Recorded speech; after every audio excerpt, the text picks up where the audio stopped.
महाराज म्हणतात मी एक धरला, 2-4 देव धरायचे नसतात. मी जे बोललो शास्त्रामध्ये आम्हा लोकांसाठी बहुदेवोपासना सांगितलेली आहे. शंकराचार्यांनी 5 देव सांगितले, ज्यामध्ये शिव, शक्ती, भगवान विष्णू, गणपती आणि सूर्यनारायण. पंचदेवोपासना शंकराचार्यांनी सांगितलेली आहे की 5 देवाची उपासना हिंदू लोकांनी केली पाहिजे आणि आपल्या धर्माचे नियम आपण पाळले पाहिजेत. बाकीचे लोक कट्टरपणे पाळतात, आपणही पाळले पाहिजेत, पण आपण ते पाळत नाही. बहुदेवोपासना सांगितलेली आहे म्हणजे 5 देवाची उपासना. आपल्याकडे देव किती आहेत? 33 कोटी. काही मग सांगतात 33 करोड. कोटी करोड जरी एक आहे तरी कोटी हा शब्द संख्यावाचक नाही, असंही त्याचं उत्तर आहे. 33 कोटी म्हणजे 33 प्रकारच्या देवता, आणि देवतांची संख्या हिंदू संस्कृतीत जास्त आहे यातही शंका नाही. अरे पण ही काय व्यवस्था जबरदस्त आहे. मूर्खांना कळतं काय त्यातलं सौंदर्य? जे स्वतःला शहाणे समजतात त्याला त्यातला अर्थ कळत नाही. प्रत्येक गोष्टीला अर्थ आहे. ऋषी मुनी वैज्ञानिक आहेत, तुम्ही लक्षात घेत नाही. एक गोष्टीकडे लक्ष द्या, एक शब्दाकडे लक्ष द्या. तुकाराम महाराज हे शास्त्रज्ञ आहेत, ऋषी आहेत. जशी ऋषी शब्दाची व्याख्या सांगताना ऋषी ही सत्याला पाहतो, सत्याला जाणतो, तो ऋषी आहे.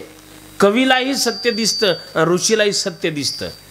पण कवीला जे सत्य दिसतं, कधी कधी कवितेमध्ये सत्याची झलक असते, पण ती झलक असते, ते सत्य नसतं पूर्ण सत्य. तो अंशतः त्याला दिसतं. मी नेहमी सांगतो की घरातून जेव्हा तुम्ही खिडकीतून आकाश पाहता, खिडकीतून जे आकाश दिसतं, आकाश तेवढंच आहे का? नाही, आपल्या खिडकीतून दिसतं एवढंच आहे. हे याच्यापेक्षा नाही महाराज, हे तुम्हाला सांगतो एवढंच आभाळ एवढंच आहे, याच्या पलीकडे काही नाही. पण बाहेर आलात तर त्याला ते कळेल. मोकळ्या आकाशाखाली आल्यानंतर कळेल की आकाश किती असीम आणि अनंत आहे. पण खिडकीतून पाहिलं तर तेवढंच दिसणार आहे. तसं उपासनेमध्ये आपण ज्या देवतेला पाहतो, जसं पाहतो आपल्याला वाटतं एवढंच आहे, पण तसं नाही आहे. यात एवढी अनंतता आहे. ही अनंतता जाण्यासाठी धारणेच्या मोकळ्या आकाशाखाली यावं लागेल. विठ्ठल विठ्ठल विठ्ठल विठ्ठल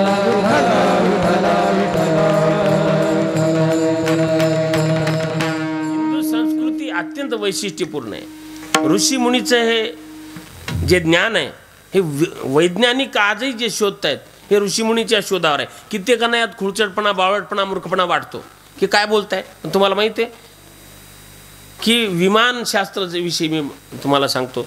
हे विमानशास्त्र भारद्वाज ऋषींनी आधीच बनवलेलं आहे, पण याचं श्रेय जातं राईट बंधूला.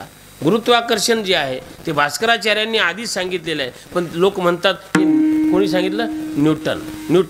न्यूटनने लावला शोध म्हणले. सफरचंदाच्या झाडाखाली बसला आणि ते फळ पडलं वरून, आणि मग त्याला कळलं की पृथ्वीमध्ये काय आहे, गुरुत्वाकर्षण आहे. हे न्यूटनला कधी कळलं? सफरचंद खाली पडल्यावर. आता हा शोध लागण्याच्या आधी सफरचंद काय वर जात होते का? खालीच पडत होते, खालीच येत होता सफरचंद. पण ह्याला तेव्हा कळलं की पदार्थ आणि ऊर्जा ह्याच्यामध्ये गुरुजी इकडे बायोलॉजी शिकवतात, विज्ञान शिकवतात. या व्याख्या ते चांगल्या पद्धतीने सांगतात. पदार्थ आहे, पदार्थ नश्वर आहे, पण ऊर्जा अक्षय आहे. पदार्थ नष्ट होतो पण ऊर्जा नष्ट होत नसते. ही जी ऊर्जा आहे ती ऊर्जा एक आहे, एनर्जी एक आहे. हे विज्ञानही मान्य करतं की ऊर्जा एक आहे, आणि ऊर्जेचा स्रोत जो आहे तो एक आहे. जसं मी सांगितलं, घरामध्ये एक लाईट लागलेला आहे, एकच नाही 2-4 लाईट असतात. संडासमध्ये एक, बाथरूममध्ये एक, किचनमध्ये एक, बेडरूममध्ये एक, झिरो लाईट वेगळा, लाईटिंग वेगळी, हे सगळे लागलेले आहेत. पण या सगळ्यांना जी ऊर्जा मिळते ती कुठून मिळते? एका बोर्डातून मिळते. बोर्डाला ऊर्जा मिळते, 2-4 बोर्ड घरात आहेत, ते ऊर्जा मिळते एका मीटरमधून. बरं, गावभर मीटर आहेत, त्या ऊर्जा मिळते DP मधून. अशा अनेक DP आहेत, त्याला ऊर्जा कुठून मिळते? 33 kV मधून. 33 kV आहेत. हां, पण याचं केंद्र मात्र पॉवर हाऊस जे आहे ते एकच आहे, एक आहे. तसं ऊर्जेचं केंद्र एक आहे. संतांनी हे सांगितलेलं आहे, त्यांनी विभागणी नाही केली.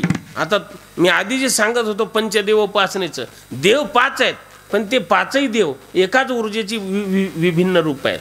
साधीच गोष्ट आहे, आपल्यालाच माहिती आहे. साधं उदाहरण सांगायचं तर एक माणूस घरामध्ये गेला तर बायको म्हणते आले का, या.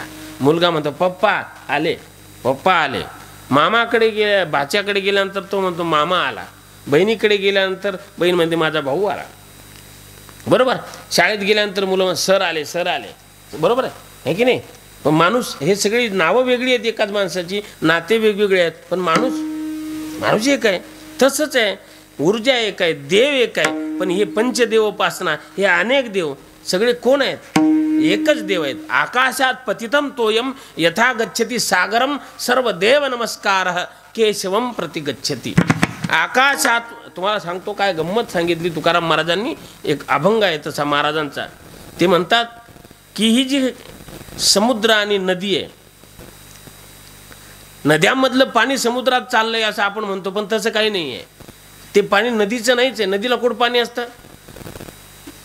सूर्य तापतो, ऊन पडतं, समुद्रातल्या पाण्याचं बाष्पीभवन होतं, तेच पाणी वाफेच्या रूपाने आकाशात जातं, त्याचे ढग होतात, ढगातून पाऊस पडतो, ते पाणी नदी नाल्यांच्या मार्फत पुन्हा कुठं समुद्रात जातं. ही एकच काय, ही रासक्रीडा आहे, ही लीला आहे देवाची. महाराजांनी गोड लिहिलेलं आहे की क्षरला सागर गंगा ओघी मिळे आपणची खेळे आपणाशी. शब्द बघा, आपणची खेळे आपणाशी, याला आत्मक्रीडा म्हणतात. ही आपली आपल्याबरोबर क्रीडा आहे. तसा देव एक आहे, पण अनंत रूपे अनंत वेशे देखिले म्या त्याशी बाप रखुमा देवीवरू खुण बाणली कैसी. हो, त्याला धारण करायचं. चित्तात धारण एकाला करता येतं, अनेकांना नाही. महाराज म्हणतात मी तो एक देव धारण केलेला आहे. फार सुंदर शब्द आहेत आणि त्याला चित्तात धारण केलेलं आहे. विठ्ठल विठ्ठल विठ्ठल विठ्ठल विठ्ठल विठ्ठल विठ्ठल. हे जे चित्त आहे, अंतःकरण चतुष्टयामध्ये याचं फार महत्वाचं स्थान आहे. मन बुद्धी चित्त आणि अहंकार. अंतःकरणाचे 4 भेद. अंतःकरण एक आहे पण त्याचे 4 भेद आहेत. मन बुद्धी चित्त अहंकार. तिकडे जे गुरुकृपेचे अभंग आहेत त्यामध्ये भोजना मागती पावशेर, ते जे पावशेर तूप आहे ते चित्त मागितलेलं आहे असं उत्तर आहे. चित्त हे एक पाव भाग आहे. चित्त काय मन काय एकच आहे, वेगळं नाही. अवस्था वेगळ्या आहेत, त्याची व्याख्या वेगळी पडते थोडी, पण चित्त आणि मन एकच. दोन्ही शब्द एका अर्थाने वापरलेले आहेत संतांनी. हो, थोडे आहे चित्त साह्य झालिया. थोडे आहे, चित्त जर साह्य झालं तर परमार्थ थोडा आहे. आणि तोच शब्द ज्याचे जया ध्यान, ज्याचे जया ध्यान, ज्याचे जया ध्यान, ज्याचे जया ध्यान, ज्याचे जया ध्यान, ज्याचे जया ध्यान, ज्याचे जया ध्यान, ज्याचे जया ध्यान.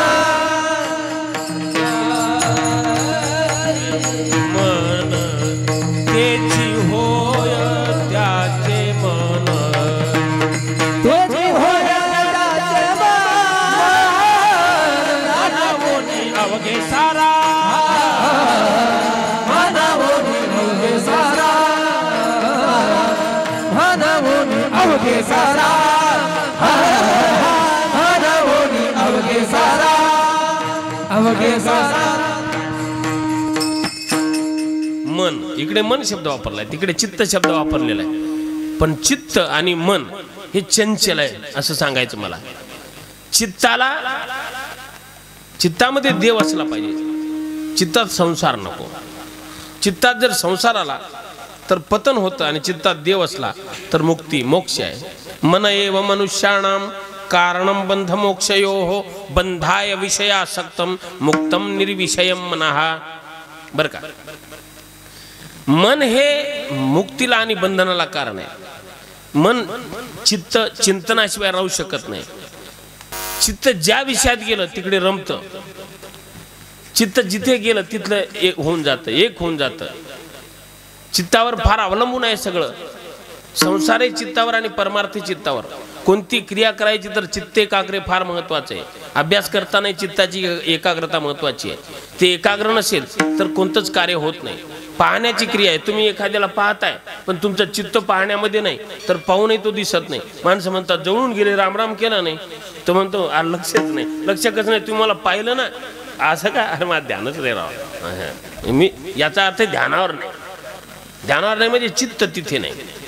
म्हणजे बघा कोणत्याही इंद्रियाशी संबंधित जी क्रिया आहे त्या त्या इंद्रियाबरोबर चित्त पाहिजे तर ती क्रिया पूर्ण होते. जसं तुम्ही इथे बसलेले आहात, कान आहेत इथं पण कानाबरोबर चित्त नाही तर मग ऐकण्याची क्रिया घडत नाही. त्याला म्हणा काय ऐकलं रात्री, ध्यानात नाही राहील, जरा मी जाग्यावर नव्हतो. याचा अर्थ चित्त तिथे नव्हतं.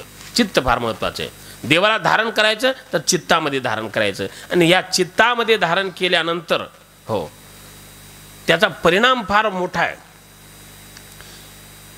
साधं उदाहरण दिलेलं आहे की पाण्यामध्ये नाव, पाण्यात जर नाव असेल तर काय चांगली स्थिती आहे, पण नावेत पाणी आलं तर नाव बुडते.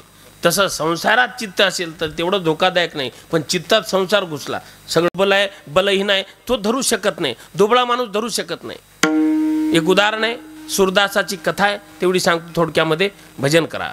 मध्ये मध्ये जेव्हा भजन होतं तेव्हा आपण नुसते टाळे वाजवतो म्हणत नाही, का कंटाळा येतो कळत नाही. नियमानुसार सांप्रदायिक नियमानुसार भजन करूया.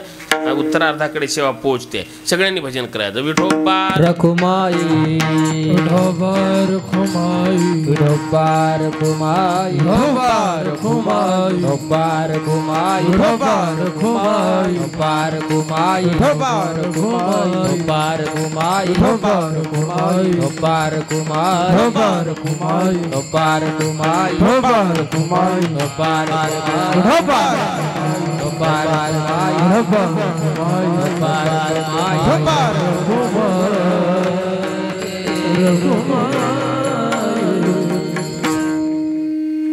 एक धरिला चित्ती आम्ही रखुमाईचा पती.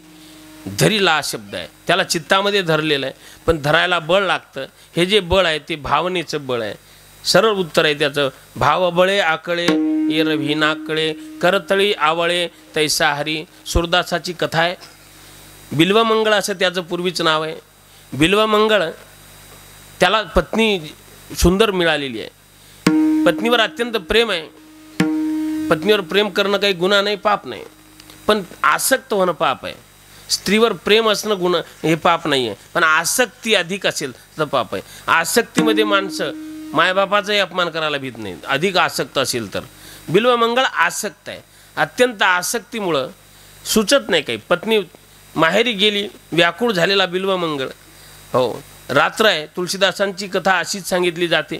रात्र आहे, नदीला पूर आलेला आहे आणि त्या पुरामधून बिल्वमंगळाने हो प्रेतावर बसून नदी पार केली.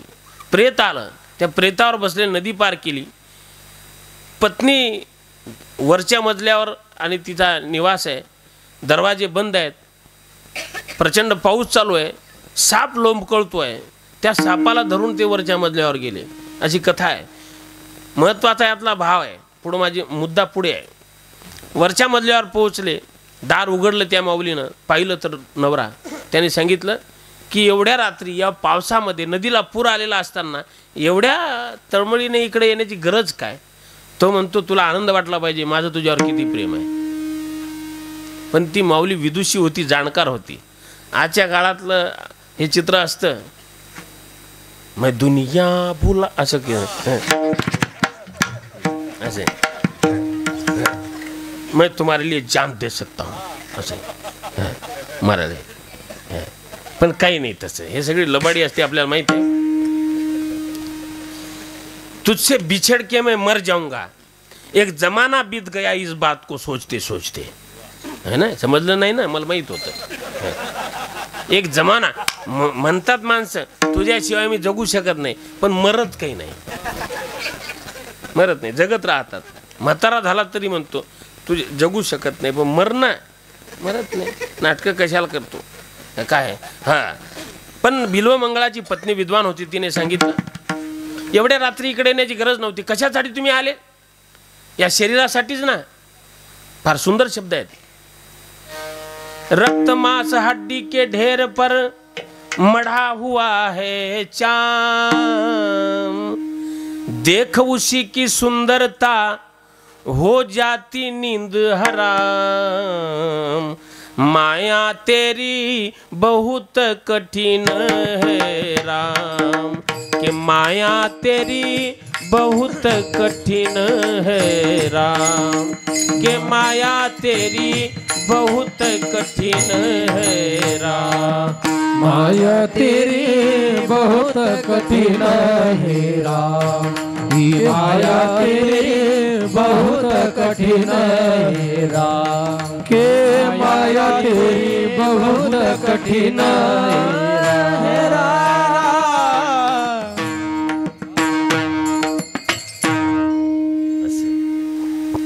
राजेश्वरानंदाचं भजन आहे, रक्त मांस हड्डी के ढेर पर.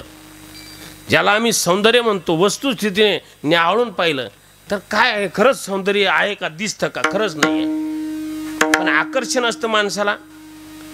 त्यांचे शब्द आहेत, रक्त मांस और हड्डी के ढेर पर. ढेर आहे, ढीग आहे हा, रक्त मांस आणि हाड, याच्या व्यतिरिक्त शरीरात काही दुसरा मटेरियल नाही, एवढंच आहे. पण मढा हुआ आहे चाम, चामडं मढवलंय मस्त, आणि चामडं मढवलेलं असल्यामुळे ते आकर्षक दिसतं. कोणी गोरा असला तो गोरे रंग पे नहीं इतना गुमान कर, गोरा रंग तो दिन में ढल जाएगा. गाणं आहे जुनं, आहे ना, आहे ना. हा म्हणजे हे माहीत असतं आपल्या, प्रमाण पाठ नाही पण हे आहे म्हणते.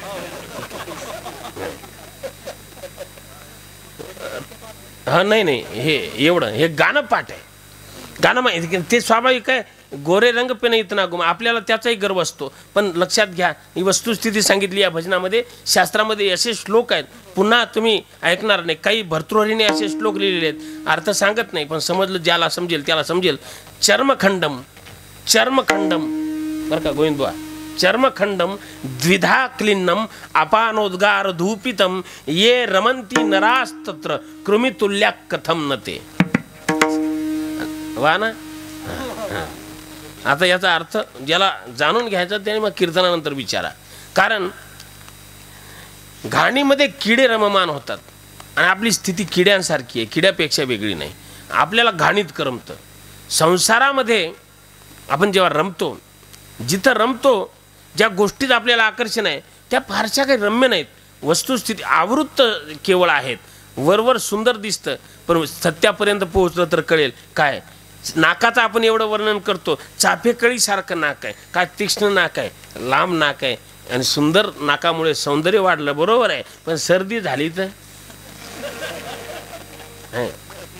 त्यातून अमृत थोडंच, श्लेष्मच बाहेर पडणार वस्तुस्थिती आहे. याला कीर्तन हा बिभत्स रस आहे थोडा, पण ऐकावा लागतो, म्हणजे त्याने वैराग्य येतं. येत नाही. एका कीर्तनात आलं असतं तर इथं कोणी राहिलं असतं सगळे साधू, तसं काही होत नाही. ऐकतो. नाक सुंदर आहे, पण सर्दी झाली तर त्या सौंदर्याला काय, आपण त्या सौंदर्याकडे पाहत नाही. सर्दी झाली, नाक साफ करा. कान फुटला, कान सुंदर आहेत, कानात सोन्याची कुंडल आहेत, पण कान फुटला, कानातून पू बाहेर येतोय, सुंदर दिसते. शरीर सुंदर आहे, पण शरीरा भाजलं, भाजल्यानंतर ते सगळं आतलं मांस दिसू लागलं, मांस दिसतंय, त्यावर माशा घोंगावत आहेत, हां, आणि फडका हातात घेऊन चालू आहे. हा, ते सुंदर आहे नाही. डोळे सुंदर आहेत, पण आंघोळ नाही केली 2-3 दिवस, आणि मग पाठ डोळ्याकडं. बंगालमध्ये शब्द आहे बाबू. हा जो बाबू शब्द आहे ना, बंगाली बाबू, बाबू शब्द बंगालचा आहे. बाबू शब्दाचा अर्थ माहिती आहे काय? बाबू शब्दाचा अर्थ आहे बदबूदार. बाबू बू बू बू आ रही है असं म्हणतात ना, हां, बहुत बू आ रही है, ते बदबू, त्याला मग बाबू. बदबूदार जो है उसे बाबू कहते. तर अशी स्थिती, आणि त्यामध्ये आपण सौंदर्य पाहतो. पण रक्त मांस हड्डी इसके ढेर पर चाम, आणि यात सौंदर्य पाहतो. त्या स्त्रीने सांगितलं की सौंदर्य यात नाही आहे. फार सुंदर दुआ आहे. रक्त मांस या शरीरावर जेवढं प्रेम आहे, हाड मांस की देह मम तामे जितनी प्रीती उतनी आधी सो राम प्रती तो मिट जाती भव भीती. हाडा मासाच्या या देहावर जेवढं तुमचं प्रेम आहे, यातलं अर्ध प्रेम जरी देवाला दिलं असतं तर तुम्ही भवसागरातून पार झाले असते. आणि बिल्वमंगळ शेवटी सुज्ञ जाणकार माणूस आहे. त्याला वैराग्य झालं, त्या पत्नीला गुरु मानून त्याग केला आणि त्याग करून निघाले. हो, निघाले देवाच्या प्राप्तीसाठी. पण काय शेवटी डोळे आहेत महाराज. आकर्षण माणसाचं जातच नाही. जोपर्यंत सत्य दिसत नाही तोपर्यंत डोळे इकडं तिकडं भटकणारच आहेत. असं म्हणतात की देखी यहाँ हमने किस्म किस्म की नजरें, लेकिन चकोरी चांद एक डगर ढूंढते हैं. ये बेकदर है दुनिया, हम किसी की कदर ढूंढते हैं. वेगवेगळ्या नजरा आहेत, पण दृष्टी देवाची पडावी, भगवान परमात्म्याची दृष्टी पडावी आणि त्याच्यावर आपली दृष्टी पडावी. आणि आपली दृष्टी त्याच्यावर एकदा पडली मग डोळा लागत नाही. सुंदर हे बिल्वमंगळाची स्थिती अशी आहे की काय झालं, प्रवास करता करता चालताना मार्गामध्ये एक गाव लागलं. गावामध्ये तिथं पाणवठ आहे, पाणी तिथं पाण्या आणायला गेलेल्या स्त्रिया आहेत. अनेक स्त्रियांची तिथे गर्दी आहे. त्यामध्ये एक सुंदर माऊली दिसली. त्या स्त्रीकडे या बिल्वमंगळाचं लक्ष गेलं. गबरे गबसा लक्ष गेलं. लक्ष गेल्यामुळं आकर्षित झाले. आकर्षित होऊन तिच्याकडेच पाहत होते. त्या स्त्रीने विचारलं, काही तुम्हाला तुमची मदत करायची, तुम्हाला पाणी वगैरे प्यायचं काय? मग काय बोलणार? हो, सांगितलं तहान लागली. पाणी प्यायले. ती माऊली पाण्याचा हांडा घेऊन परत निघाली. सौंदर्याच्या आकर्षणामध्ये पडून मागे मागे त्या बाईच्या गेले. बाई घरात प्रवेश केला. बाईनं परत येऊन पाहते तर ही गृहस्थ मागं मागं. त्यांनी विचारलं, काही हवंय का? यांना आत्ता कळालं की आपली चूक झालेली आहे. पत्नीचा त्याग केला, एवढा सुंदर पत्नीचा, आणि पुन्हा माझ्या डोळ्यांनी माझा घात केलाच. सांगितलं, हो मला 2 दाभणं पाहिजेत. दाभणं घेतली आणि डोळ्यामध्ये घालून घेतली, डोळे फोडून घेतले. हे बिल्वमंगळ आंधळे झाले आणि यांचं नाव इथून पुढं पडलं सुरदास. सुरदास. आणि आंधळे झाल्यानंतर जेव्हा निघाले, थांबायचं नाही, चालता चालता एका डोंगरामध्ये त्यांनी प्रवेश केला, अरण्यामध्ये प्रवेश केला. आणि एक मोठा कडा आहे, दरी आहे, त्या दरीत कोसळणार एवढ्या देवाला वाटलं की हा जर कोसळला तर माझंच नाव बदनाम होईल. मग अशा वेळेला भगवान परमात्म्याने गुराख्याचा वेश घेतला आणि गुराख्याचा वेश घेऊन त्याला आवाज दिला की सुरदास. सुरदास म्हणजे आंधळ्या लोकांना सुरदास म्हणतात, कारण आवाजाचा दास असतो तो. त्याचं सगळं आवाजावर चालतं, आवाज येईल तिकडं चालतो. सुरदास जी आगे मत जाइए, गिर जाएंगे, मर जाएंगे आप.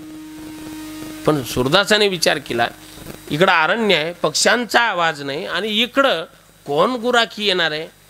मग हा देवाशिवाय दुसरा कोणी नाही. सांगितलं, मेलो तर मेलो, पुढंच जाणार. पुढंच निघाले. भगवान धावत गेले, हात धरला. म्हणा माझ्यासाठी निघालेला, याचा हात धरला. देवाने हात धरला. महाराज, देवाने ज्याचा हात धरला, आपण व्यवहारातही म्हणतो आपला हात कोणी धरत नाही. हा धरणार कसा आहे? इथपर्यंत भरलेला आहे. माणसं आपला हात धरीत नाही, देव काय धरणार आहे?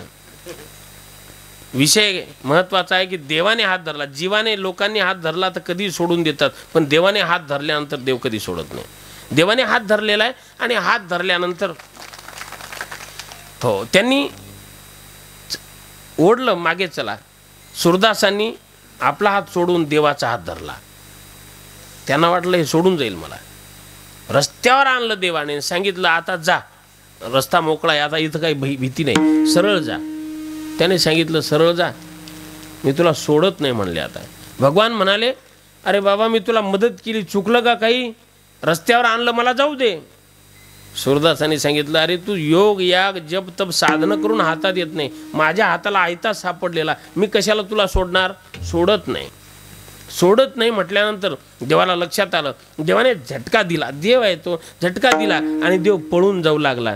तेव्हा सुरदासांचे उद्गार आहेत की वा हस्तम उत्क्षिप्य यातोसी बलात् कृष्ण किमद्भुतम हृदयाद यदि निर्यासी पौरुषम गणयामि ते. की देवा, मी आंधळा आहे, माझे हात सोडून तू जाऊ शकतोस आणि यात तू स्वतःला बलवान मानतोस. तू माझ्या हृदयातून जाऊन दाखव. हात सोडून जाऊ शकशील पण हृदयातून जाऊन दाखव, तेव्हा तुला मी मर्द म्हणेल. त्या आधी नाही. याचाच अनुवाद आहे. हात छुड़ा कर जात है दुर्बल जानत मोय, मेरे हृदय से जावे प्रभु तो मर्द कहावे तोय. तुला मी मर्द म्हणेल असा देवाला धरला. हे धारण करणं हृदयामध्ये धारण केलेलं आहे, चित्तात धारण केलेलं आहे. विठ्ठल विठ्ठल विठ्ठल विठ्ठल विठ्ठल विठ्ठल विठ्ठल विठ्ठल साठविला हरिजी हृदय मंदिरी. आता लक्षात घ्या, देव धरला चित्तामध्ये, भावनेच्या बळाने धरला. एक धरीला चित्ती, कोणाला धरलं? ज्याला धरलं त्याचं नाव आहे आम्ही रखुमाईचा पती, तो रुक्मिणीपती आहे. बरं, त्याला चित्तात धारण केल्याने काय झालं? तेने झाले अवघे काम. तेने झाले अवघे काम. तेने झाले अवघे काम. हा तेने झाले अवघे काम. तेने झाले अवघे काम. तेने झाले अवघे काम. तेने झाले अवघे काम. हा तेने झाले अवघे काम. तेने झाले अवघे काम. निवारीला भव ब्रह्म. निवारीला भव ब्रह्म. हा निवारीला भव ब्रह्म. निवारीला भव ब्रह्म. निवारीला भव ब्रह्म. तेने झाले अवघे काम. तेने झाले अवघे काम. हा तेने झाले अवघे काम. तेने झाले अवघे काम. तेने झाले अवघे काम. अवघे काम झाले. काम शब्दाचा अर्थ आहे इच्छा. मी सांगितलं आपल्याला, सर्व इच्छा पूर्ण झाल्या किंवा सर्व कार्य पूर्ण झाली, सर्व काही त्यात आलं आणि भवभ्रमाचं काय झालं? निरसन झालेलं आहे. निवारीला भवभ्रम. हा फार महत्त्वाचा. भ्रमाला निवारायचं असतं. भ्रम दुःखदायक आहे. वास्तविक वस्तू त्रास देत नसते, भ्रमाची वस्तू त्रास देते. वास्तविक जे आहे त्याचं निवारण करता येतं, पण भ्रम असेल त्याचं निवारण जरा जड जातं. शेतातून घरी येताना भूत प्रेत काही नसते, पण एखादं अगदी पान वगैरे नसलेलं खोड आहे, झाड आहे, ते असं भूतासारखं दिसतं. मंद मंद प्रकाश आहे, संध्याकाळचे 6 साडेसहा वाजलेले आहेत, अंधार पडू लागलेला आहे आणि सगळे लोक घरी गेलेले आहेत आणि आपलं शेत माळावर आहे. आणि तिकडून येताना दुरून येताना एखाद्या शेताच्या कोपऱ्यावर एखादं झाड, त्याला पान नाही काही नाही, एकदम वाळलेलं आणि असं भूतासारखं दिसतं ते. आणि आपल्याला उगाच असं वाटतं की ते माझ्या जवळ येत आहे, माझ्या दिशेने येत आहे. येत नसतं ते, पण माझ्याकडं आलेलं आहे असं वाटायला लागतं. ही कठीण अवस्था आहे, हे भ्रम आहे. हे दुसऱ्या दिवशी कळतं की अरे हे तर झाड आहे, ते जागच्या जागीच उभं आहे, वाळलेलं झाड. हा भ्रम आहे. निवारीला भवभ्रम. हे भ्रम दूर झाला पाहिजे. भगवान परमात्म्याच्या नामाने भ्रमाचं निरसन होतं, भ्रम दूर होतो. हा सर्वात मोठा लाभ आहे. आणि त्या एकाला चित्तात धारण केल्यामुळे 2 साधले, अर्थात 2 दूर झाले. ते परद्रव्य आणि परणारी यांना सोडून दिलेलं आहे. परद्रव्य आणि परस्त्री हे विषाप्रमाणे महाराज म्हणतात मला झालेले आहेत. आणि 3 गोष्टीची यामध्ये प्राप्ती झाली. या 3 गोष्टी आहेत, भक्ती, ज्ञान आणि वैराग्य. एक धरीला चित्ती यात भक्ती आहे, निवारीला भवभ्रम यात ज्ञान आहे, आणि परद्रव्य परणारी झाली विषाची परी यात वैराग्य आहे. ज्ञानेश्वर माऊली. ज्ञानराज माऊली तुकाराम. ज्ञानेश्वर माऊली. ज्ञानराज माऊली तुकाराम. ज्ञानेश्वर माऊली. ज्ञानराज माऊली तुकाराम.